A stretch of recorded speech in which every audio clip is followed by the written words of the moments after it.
Welcome to Beat Source Tech. My name is Mojax and today we're looking at the Mixon 8 Pro from Reloop. This is a product which took an incredibly long time to actually hit store shelves after being announced at the NAMM show in 2022. And that means that the hype cycle around it, by the time you could actually buy one, had pretty much died down. So today I'm asking, is it still worth your attention? Yes, it took about a year for the Mixon 8 Pro to actually become available to buy, and that definitely wasn't deliberate. It seems that it just got caught up in the supply chain issues that every manufacturer was dealing with at the time. But this summer it did finally hit the stores, and I've been playing around with it for a couple of months, so this is absolutely a full review, not a first look.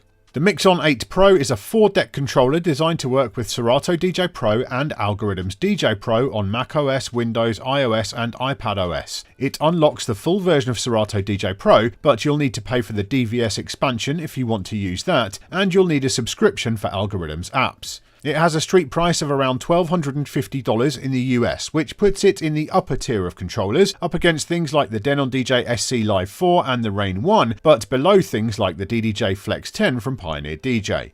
Who is the Mixon aimed at? Well, Reloop don't specify, but to me it really feels like it's ideal for mobile DJs. That's not to say it won't work well for bar use and that kind of thing, but looking at the layout, the feature set and the ability to use tablets, that's the impression I get. And it would certainly not look out of place as the centerpiece of a pro mobile rig. It isn't gigantic at just shy of 26 inches wide, and it's only around 12.5 pounds in weight, so it's easy to carry, but it has the imposing stature that many DJs prefer in that kind of setup.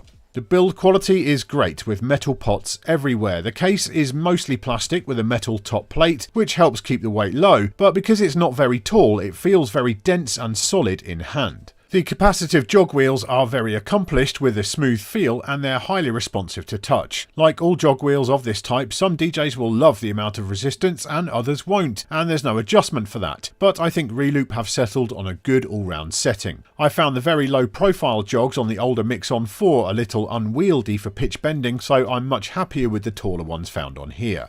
I believe this is the first time we've ever seen in-jog displays on a Reloop controller, and I like those too. They aren't the prettiest things in the world, but they are jam-packed with info, like USB and deck assignments, time, BPM, pitch, and a virtual playhead. They're also bright, clear, and easy to read. I really appreciate that they look identical with both Algorithms DJ and Serato DJ Pro, so there is a nice level of consistency there. Reloop says that the Mixon 8 Pro features what they call ultra-glide faders, and I don't actually know what that means, but they all felt good during my testing period with no premature wear and tear, and the crossfader has a tight cut and respectably short cut-in distance. So although a device like this will never be a turntablist dream, you can pull off some solid cuts with it.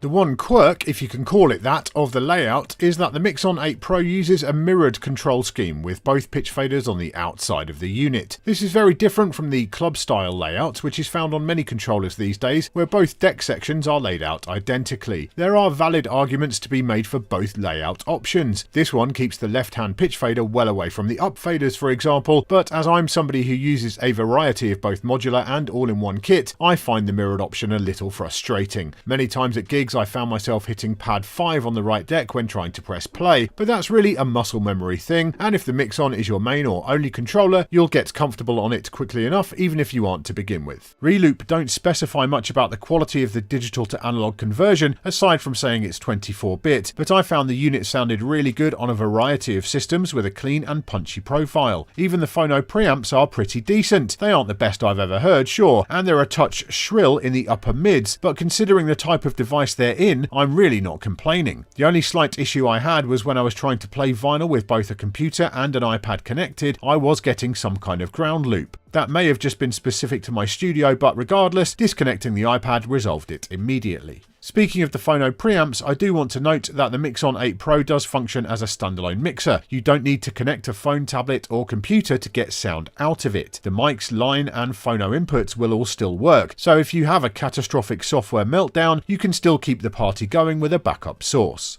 Which brings me to the connections. There are two mic inputs, with mic 1 being on an XLR jack combo socket on the rear and mic 2 having a jack socket on the front. Power is delivered via an external DC power brick, which is never my preference, but understandable given the low profile of the device. Then next to that are 3 USB ports. USB-A has a regular USB-B port to connect to a computer, but that can also be switched over to the USB-C port, which is designed for iOS or iPadOS use. That port not only provides data, but also charges the connected device too. I did wonder if it would also do power delivery with an Apple laptop, but that didn't work in my testing.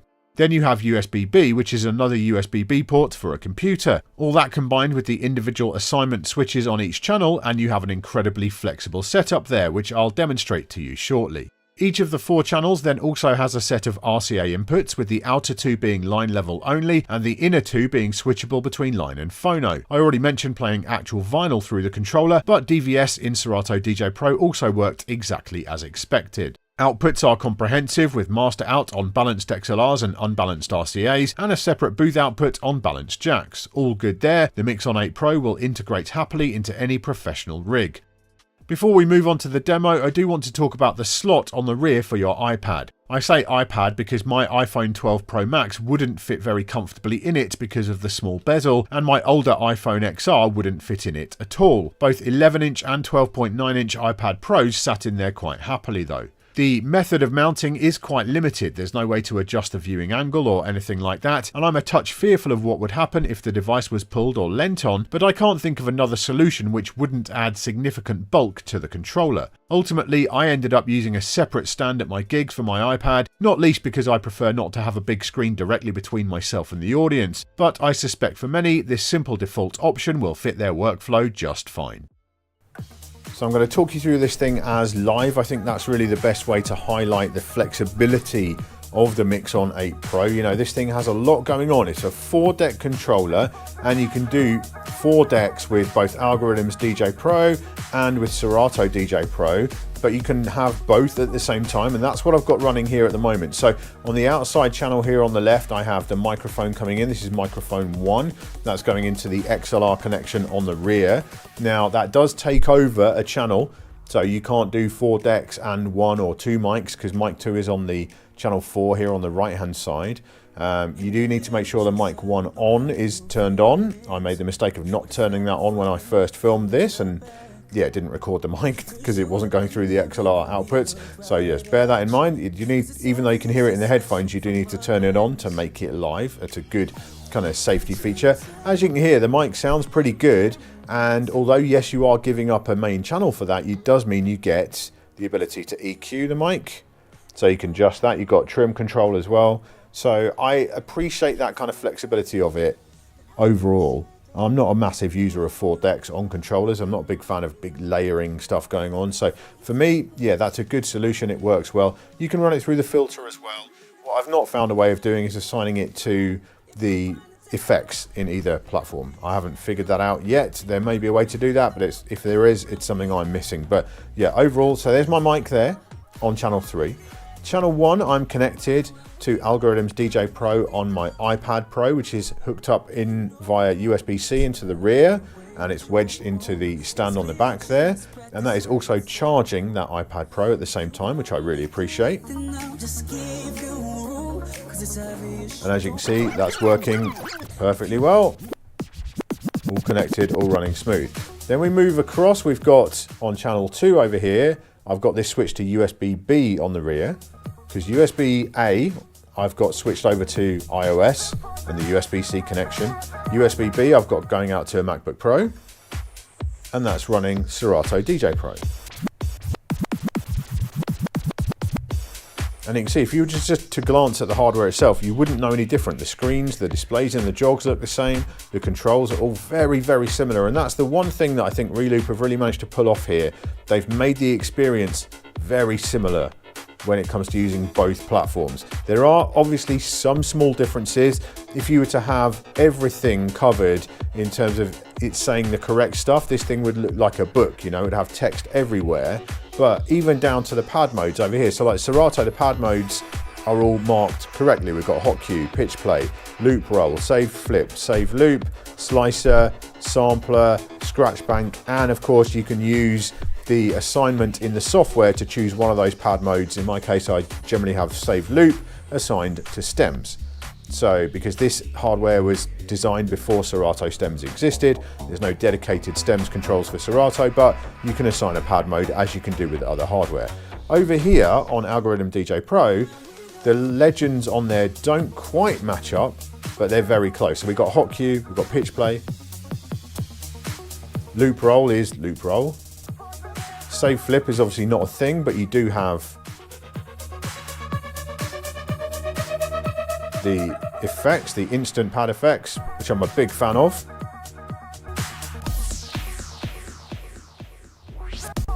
And obviously you can choose those and assign them and tweak them to your own taste.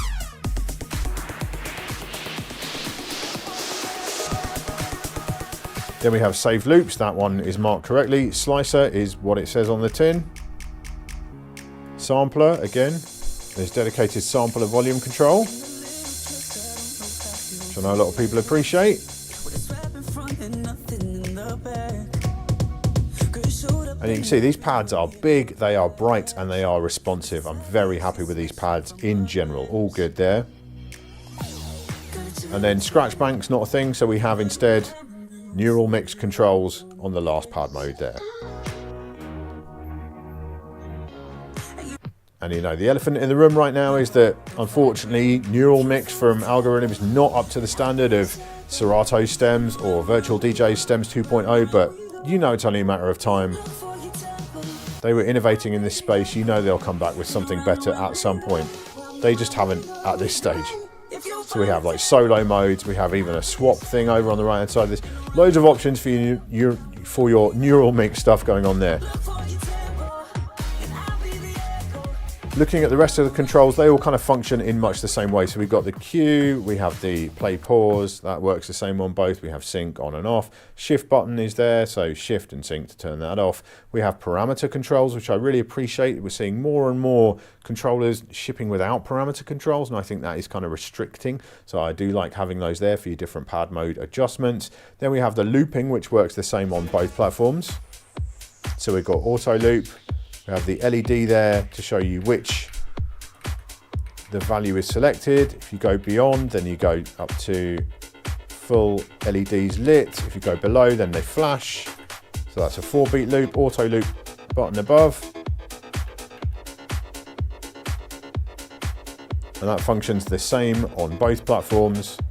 In general, I do prefer a loop encoder, but if you're going to have a push button method of looping, then I've got no complaints about that at all. You also have active loop, and on shift you can do manual in and out points, etc. as well. So that's all working smoothly. Silent cue works on both platforms. So we can play and then drop in. So let's play silent cue and off it goes. Now that might be something you might not want to use that much on a controller, but bear in mind this is a DVS compatible device as well with Serato DJ Pro. So I might well want to do silent cue with that, but I use silent cue on every format all the time. Silent cue is one of my favorite features, and that works just as well over here on Algorithms DJ as well. So silent cue. Then we have the key lock button, you can reset and everything else, key sync, and then we have these long, accurate pitch faders, very much into these. They've got a great feel to them. There's no physical click or anything around 0. You do get the LED lights up, and the dead zone around 0 is pretty small. There's not a big area around 0, which I know frustrates a lot of DJs. Very minimal dead zone with those. Like hardly anything at all. So yeah, really into those. Happy with that. Moving on up, we have the browse controls. Now this is one area I'm not going to actually show you during this section of the video, because this is the one area, right now you can see I'm running both platforms together and it's seamless, right? It's completely smooth. The one area where stuff can start to go a little bit weird is with browsing, because when I hit that browse knob, it will bring up the browser window in Algorithm and it will start to scroll through my tracks in Serato DJ Pro, and it's doing both of them at the same time. And it can potentially get a bit confusing if you're doing a combination of touch and this control here on your iPad, for example, then things can go a little bit odd. So if you're going back to back with two DJs on this device, one using Algorithm on iOS and one using a laptop, I would suggest that you generally load your tracks up manually using the devices rather than using the browse. If you're just using one platform, this browsing works absolutely superbly. You touch it, push it down, load your tracks using the buttons at the top. It's all very smooth. But when I've got both of these things active on different channels, it is a little bit odd on occasion. So just, yeah, that's the one area where it's not completely and utterly seamless. The next thing is the effects here. Now this is quite cool. We've got 4 paddles. This is something not sure we've seen before on a device like this. We have 4 effects paddles. The one thing you have to bear in mind on both platforms is that these paddles are like the final step of running your effects. You also have to arm them up at the top. So you've got the effects sections up here. So you've got level controls, dry wet controls, and you've got a beat division, beat parameter. So I can arm the echo on this one, hit it there, just switch over.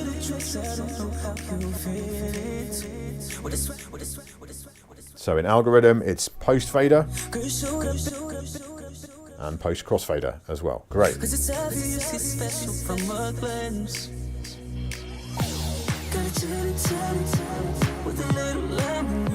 All working really well. We can do multiple effects at once. Adjust the wet dry photo.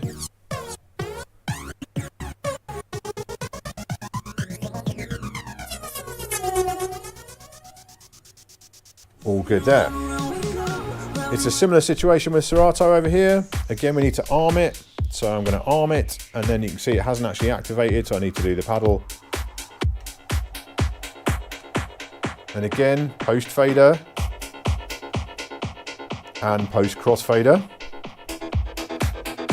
which is great. But because of the nature of the routing of this, because it's actually routing it through the software and it's assigning it to Serato's effects unit internally, there is a slight bit of weirdness there. So you'll notice here in Algorithm, right, if I just bring this paddle towards me briefly, turn it on, arm it.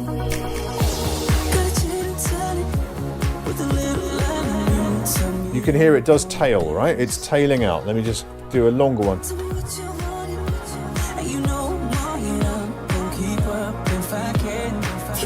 You can hear the echo continues because of the way the assignment is working. In Serato DJ Pro, it doesn't quite work like that. So I've got my echo armed and it's there. If I drop this now and just kind of pull it towards me, now it's echoing. Now the echo's stopped. So whatever they've done with the routing of this in Serato DJ Pro, it's not as good as it is in Algorithm over there. Because a lot of the time I'll just want to add a quick like echo flourish to a track, you know, just catch a little moment, catch a snare or something. But I can't do it because the tail doesn't carry on. So that is, at this point now, I am kind of getting bored of wanting Serato to update their effects and change them. They do work fine, as they work as well as they do on anything else here. But that is a frustrating thing for me, that particular thing there. And you can just hear in the quality, you know, this echo, Serato's echo, compare that with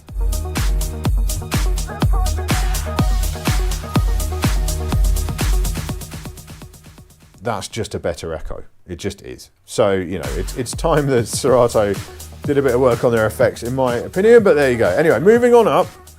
Right, we have filters. There's software filters on both. So they sound slightly different, but they work just as well. No fuss with those. You have this little blue LED to tell you the filter is active, which is cool. And then we move on up to the EQs. Now the EQs, again, they're software EQs. What you can do with Algorithm is you do have the ability to set them as neural mix EQ rather than just regular EQs. That's not an option you have with Serato. They do have that on some hardware, but not on this one. So again, once they get to their next generation of stem processing, I'll be very excited about that. I generally prefer to have regular EQs and do my separation in other ways, but if you're an EQ kind of person for your neural mix, you'll be very happy with this.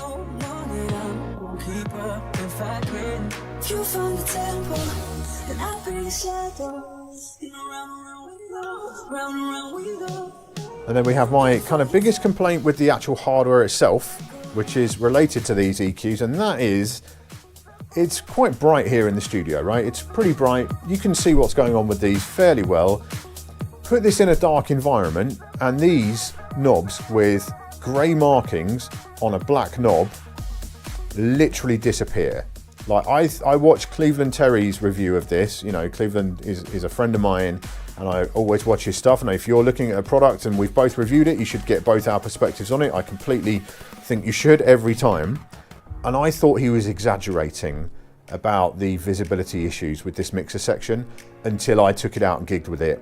And this section is literally invisible in the dark. You cannot see it at all. So if I was to own a Mixon 8 Pro, I would have to get some third-party knobs like Cooler caps or DJ Tech Tools Chroma caps or something along those lines. I think Reloop themselves do some different color caps, or they used to back in the day. But literally this section is just entirely invisible. I was scared to use my EQs because I couldn't see. You know, I thought I'd load up the next track and I wouldn't be able to see that I'd got the bass down or whatever. The queuing is post EQ, so you can hear if the bass is down or whatever, but still, yeah, for me that was a pretty major issue, and it really reduced my fun of using the device, because it was so much fun using it at a gig, but not being able to see what's going on with this mixer section, yeah, it was pretty bad. Easily resolved though, you know, if Reloop could just switch up production and just put white markers on those, that would help a lot. But yeah, dark grey on black, not the most visible thing going on. There's one other thing I want to talk about with the stems aspect of things, or with the neural mix, and that is the effects for neural mix effects on Algorithm over here. So let's pull it back to the beginning. What I'm going to do is hold shift, and I'm going to just arm for the vocal only. And now I'm going to turn on all three. And then when I activate the paddle, it's only affecting the vocal. So if we move it forward in the track,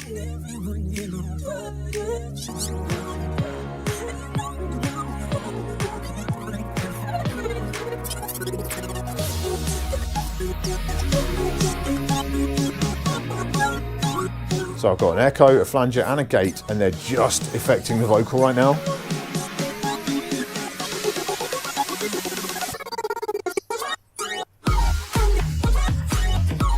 And that rules. You can assign that to, you know, the instrumentation, to the drums, whatever you want to do.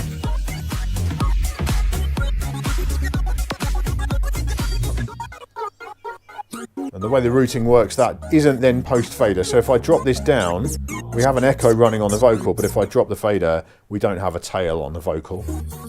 But that's something I'm absolutely fine with, because the power of this, the sound of this, you can choose whatever effects you want to have running on that.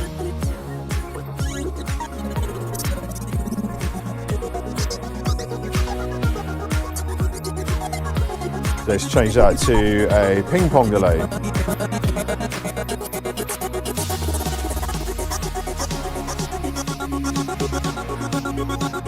You can come up with some wild stuff. Absolutely loving it.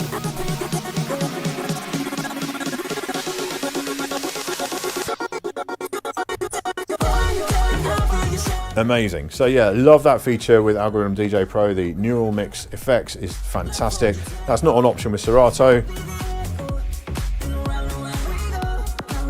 Overall, I'm a big fan of that. I think I've covered most of the things on here at this point. The Q split, it does have split Q, hardware split Q.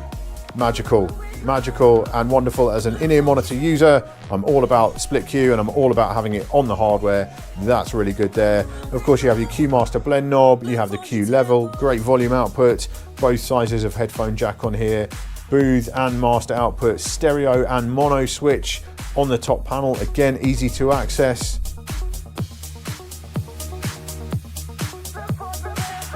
I haven't really talked about the 4-deck element, but you can see it's there. Big buttons for that. Crossfader assign, hardware, crossfader curve button on the front, software assignable curve for the up faders, and bright and clear LED meters as well. So yeah, overall, very, very impressed with this. A few quirks here and there, mostly related to how it's been implemented with the software. But that really is all they are, just like little quirks. This thing in general is an absolute powerhouse. So there you go, my thoughts on the Mixon 8 Pro from Reloop. Overall, I've been really impressed by this. It's my favorite Reloop controller to date. A lot of that is down to the ergonomics of it, the comfort factor. Even though I'm personally not a big fan of mirrored layouts, everything about it does feel really good. You've got those big, responsive pads. You've got a nice layout when it comes to the mixer section, the 4 paddles to work with, the jog wheels are great. Everything about the feel of it is absolutely top notch. Combine that with the unparalleled ability to kind of easily switch between mobile devices, laptops, different software platforms, and you really have an incredibly flexible and powerful device, which I'm really quite happy to recommend to any DJ, mobile or not. In the comments this week, tell us about mobile devices in the booth. Have you switched over to Algorithms DJ or some other mobile app for your DJing, either all of the time, some of the time? Have you dabbled with it? I want to get the temperature of you guys and girls as a community. Let me know how you're feeling about mobile devices in the booth in 2023. Thank you for watching this episode of Beat Source Tech. I do hope you've enjoyed it or found it useful. If you have, please give the video a thumbs up and make sure you subscribe to the channel so you don't miss any future videos. I'll see you next time.